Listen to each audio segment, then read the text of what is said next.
Olá, sejam todos bem-vindos ao Esquenta de Segunda, esses 10 minutinhos de reflexão sobre o tema que a gente vai estudar do Evangelho segundo o Espiritismo. Essa semana iniciamos capítulo novo, capítulo 14 do Evangelho segundo o Espiritismo, Honrai a vosso pai e a vossa mãe.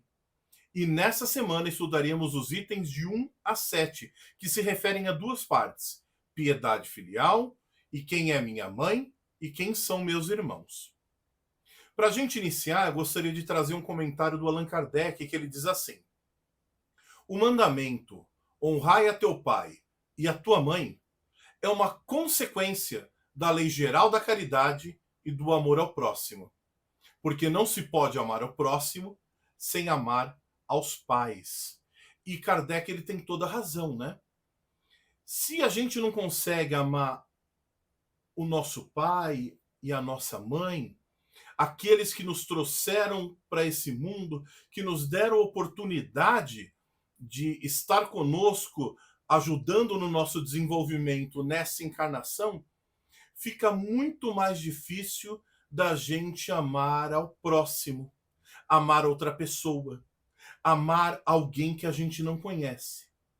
Porque a gente não pode perder de vista que é na família, é no aprendizado de amar os familiares que todos nós nos preparamos, e muito melhor do que nos preparar, nós exercitamos o sentimento do amor. O que leva logo, quando a gente exercita dentro de casa, com a nossa família mais próxima, com o nosso pai, a nossa mãe, o companheiro, a companheira, os filhos, quando a gente exercita dentro do lar, é muito mais fácil da gente levar esse amor para amigos, para as pessoas do meu círculo social, do meu trabalho e demais pessoas que estão comigo mais próximas nesta encarnação. Porque percebam, os nossos pais, por mais que a gente tenha problemas muitas vezes de relacionamento, não consiga conviver ainda, né? E a gente sabe que essas coisas acontecem, né? Foram eles que nos deram a possibilidade de viver na Terra. Foram eles que no plano espiritual, antes de reencarnarmos, antes deles reencarnarem, toparam a missão de nos receber no seio da família, né? É, então, no mínimo, a gente entende que com eles a gente tem uma ligação espiritual importante, porque senão não estaríamos aqui juntos, reencarnados, né, na mesma família, eles como nossos pais e nós como filhos, né? E embora a gente esteja ainda um pouco distante do amor verdadeiro que Jesus nos apresentou, né? Amar aos pais está incluído na necessidade de amar ao próximo, independente das suas qualificações morais, dos méritos que possuam. Então percebam que quando Jesus está falando isso, ele diz assim: olha, vamos treinar com os pais, vamos treinar com aqueles que estão mais próximos, vamos treinar com aqueles que toparam reencarnar conosco neste momento, para que a gente consiga desenvolver aquelas habilidades, aquilo que ainda não temos, no sentido do amor verdadeiro de Jesus. Quando a gente ama os pais, quando Jesus nos convoca, né, a exercitar esse amor, ele está dando para a gente oportunidades de estarmos mais próximos dos seus ensinamentos, que é pagar o mal com o bem, ser indulgente com as imperfeições alheias, não maldizer o próximo, esquecer e perdoar as ofensas, mesmo dos inimigos. E quando a gente entende que esses ensinamentos de Jesus são aqueles mais importantes para o nosso desenvolvimento, se isso é importante em relação a um estranho, alguém que tem pouco convívio comigo, imagine com relação aos pais. Porque todos nós estamos ligados espiritualmente. Não existem coincidências, por isso reencarnamos juntos. E aí no Evangelho de Marcos e de Mateus tem uma passagem de Jesus que ilustra bem esse ponto que a gente está estudando, que diz assim: E tendo vindo para casa, reuniu-se aí tão grande multidão, para que eles nem sequer pudessem fazer a sua refeição. Sabendo disso, vieram seus parentes, a gente está falando de Jesus, né? Para se apoderarem dele, pois diziam que perdera o espírito. Entretanto, tendo vindo sua mãe e seus irmãos, e conservando-se do lado de fora, mandaram chamá-lo.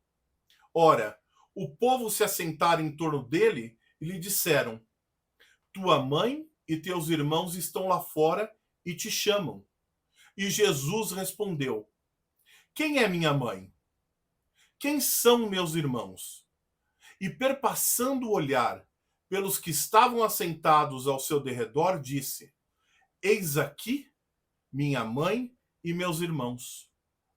Pois todo aquele que faz a vontade de Deus, esse é meu irmão, minha irmã e minha mãe. Dando uma olhada por cima com uma análise muito rasa, nos parece um contrassenso, né? Porque Jesus, que era todo amor, todo caridade, todo bondade, se chegasse nos seus irmãos de sangue, a sua mãe Maria estivesse do lado de fora, e a gente levar ao pé da letra essa resposta de Jesus, dá a impressão que Jesus está até se desdenhando, se desfazendo deles, assim, olha, não os reconheço. E não é isso.